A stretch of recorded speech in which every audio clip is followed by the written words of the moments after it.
Bismillahirrahmanirrahim. Assalamualaikum warahmatullahi wabarakatuh. Syukur Alhamdulillah dapat kita bertemu kembali di ruangan perkongsian untuk rakan-rakan sahabat andai di YouTube dan juga di Facebook, ya.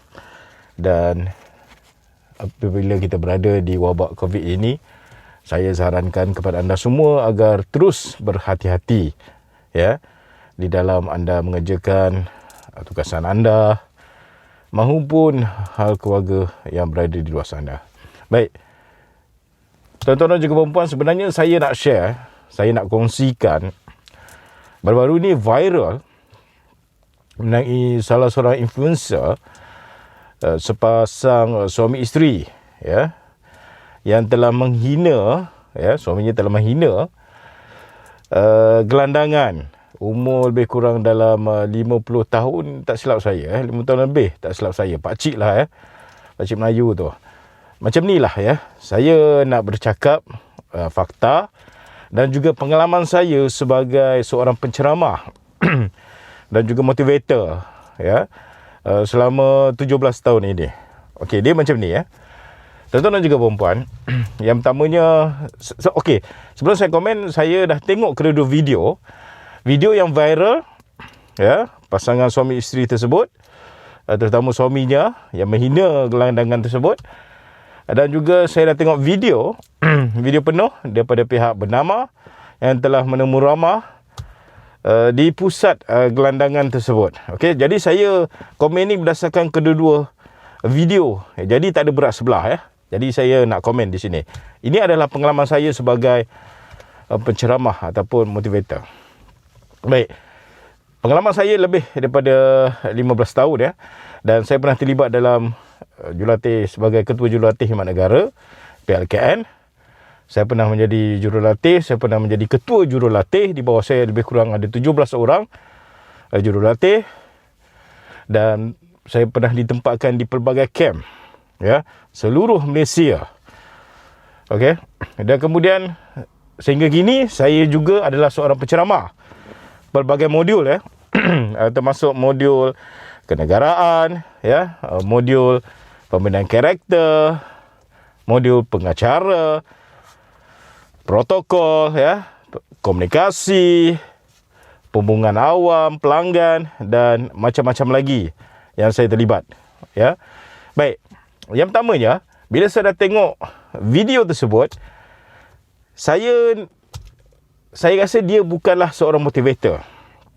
Ya, dia bukanlah motivator ataupun dia bukanlah motivator terlatih, ya, ataupun jurulatih yang terlatih yang boleh diberikan kelayakan untuk memberikan ceramah. Itu yang pertama. Sebab nak menguasai ataupun nak menjadi seorang motivator, dia ada SOP yang tertentu, ya. Dia kena ada SOP, dia kena ada etika, ya, dia kena ada groundings, ya, dia kena ada orang kata modul untuk menjadi seorang motivator. Saya melihat beliau sebenarnya bukanlah motivator, pakar motivator tidak, tapi beliau lebih cenderung kepada buat sale, marketing sale dalam bisnes beliau. Itu saja. Dan saya percaya apa yang beliau lakukan itu adalah daripada yang beliau pernah pergi ke satu seminar. Saya tak nak sebut seminar tersebut. Tapi saya tengok cara beliau tak jauh, tak lebih kurang cara yang sama seperti satu seminar tersebut. Yang melompat-lompat, yang berjoget-joget, ya.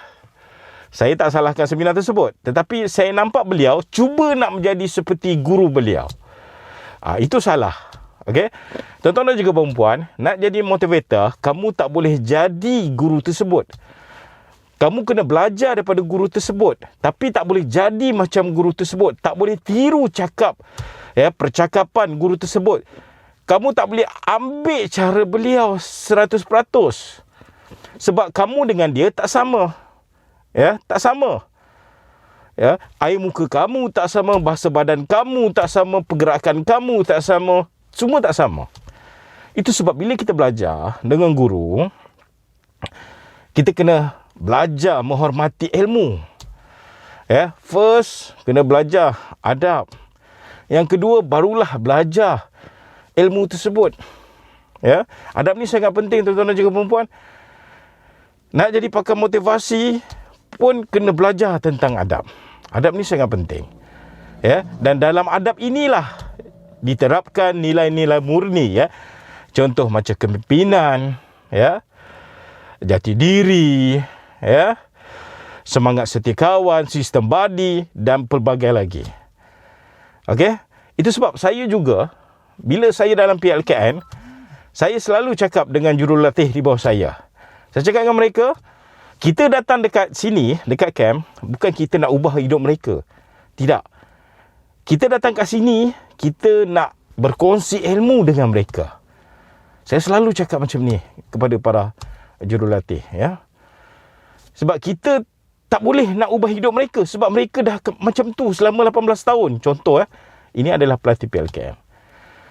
Jadi apa yang kita boleh buat adalah kita kongsikan apa yang ada pada kita, diri kita, apa yang kita belajar. Jadi kita sampaikan kepada mereka, itu saja. Dan di dalam pertimbangan kita, apabila kita bersama dengan mereka, kita bercakap dengan mereka, kita kena menghormati mereka. Ya? Itu dia, itu caranya. Jadi video ini sebenarnya saya agak memang sangat-sangat keterlaluan, ya. Itu sebab bila saya nak bagi motivasi ataupun nak mengajar di peringkat jabatan kementerian, pertamanya saya akan tanya siapa audiens saya, peringkat apa mereka, umur mereka dan sebagainya. Kita kena buat study, ya, kita kena lihat. Sebab kita kena tahu, kalau karakter berhadapan dengan remaja, kita kena buat style remaja. Kalau berhadapan dengan guru-guru, ya, ataupun yang mereka peringkat yang apa orang kata pegawai, so ada cara dia tak boleh sama. Dia kena ada cara yang berbeza, ya. Baik, jadi bila saya tengok video tu, pak cik tu kesian, memang kesian sangat. Bila kena provoke, bila penceramah tu kata, apa yang pak cik dapat, selama pak cik masa muda-muda dulu macam mana. Jadi saya rasa benda tu, soalan tu sepatutnya tak perlu ditimbulkan. Ya. Yang penting kita kena encourage mereka. Kita kena bagi semangat kepada mereka. Kita kena tunjuk peluang pada mereka. Itu yang sangat penting. Dan dalam masa sama, pusat gelandangan juga, saya sarankan bila nak berjemput, bila dah masuk kepada orang kata ceramah motivasi, saya rasa pusat gelandangan kena tengok background mereka. Ya, bukan setakat melihat bisnes mereka, apa mereka nak sampaikan, apa mereka nak jual. Tidak. Apa mereka nak bagi, tidak. Kena tengok juga apa background mereka. Kalau mereka kata datang nak bagi ceramah motivasi, kena tahu apa pengalaman mereka, apa latar belakang, apa akademik mereka untuk bagikan ceramah. Ya, sebab itu sangat penting, ya. Sebab saya pun bila saya nak bagi ceramah di peringkat kementerian jabatan, dia akan tengok dulu background, ya. Baik. Jadi tuan-tuan dan juga perempuan, saya harap perkara ini, ya, pihak tersebut bolehlah, ya, memohon maaf kepada pakcik tersebut, ya, dan tidak dipanjangkan lagi, ya. Bila kita, cuma saya nak ingatkan akan datanglah, cubalah, ya,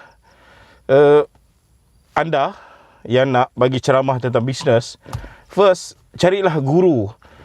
Kalau nak belajar tentang motivasi, carilah guru yang bukan ada background bisnes, tetapi guru adalah seorang yang benar-benar pakar motivasi. Mereka akan ajar kamu macam mana kita nak menghormati pandangan orang lain, ya. Saya menerima pendapat anda dan ini pendapat saya. Itu contoh. Okey? Dan ada sikap win-win, ya. Menang-menang, ya. Kita tak nak ada sikap menang kalah. Kita tak nak menang kalah, macam ni lah berlaku, ya. Jadi kita kalau boleh belajarlah, carilah ilmu.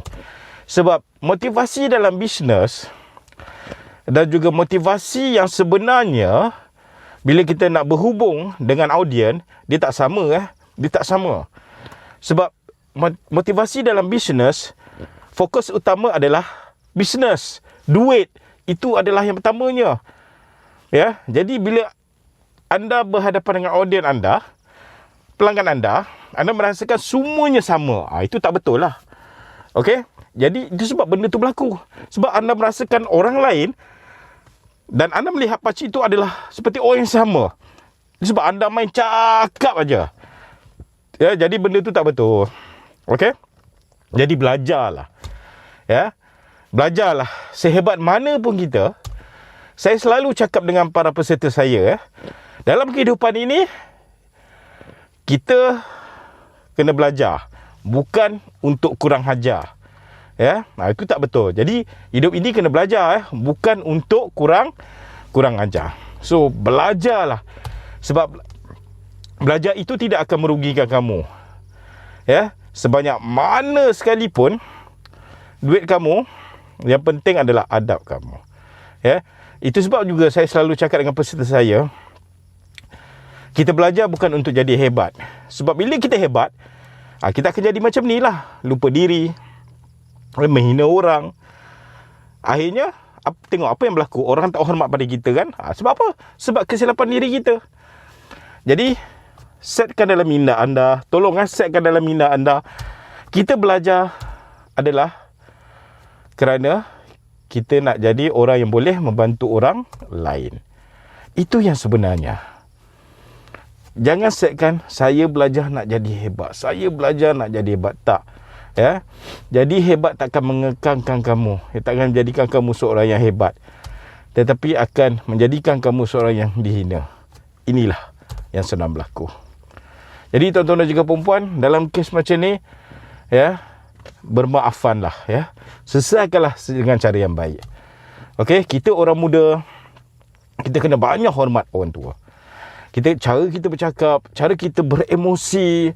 Kalau kita beremosi sedikit pun, contohnya semasa bercakap, cuba betulkan balik dalam cara yang cepat, ya. Senyum, ya, senyum. Ya.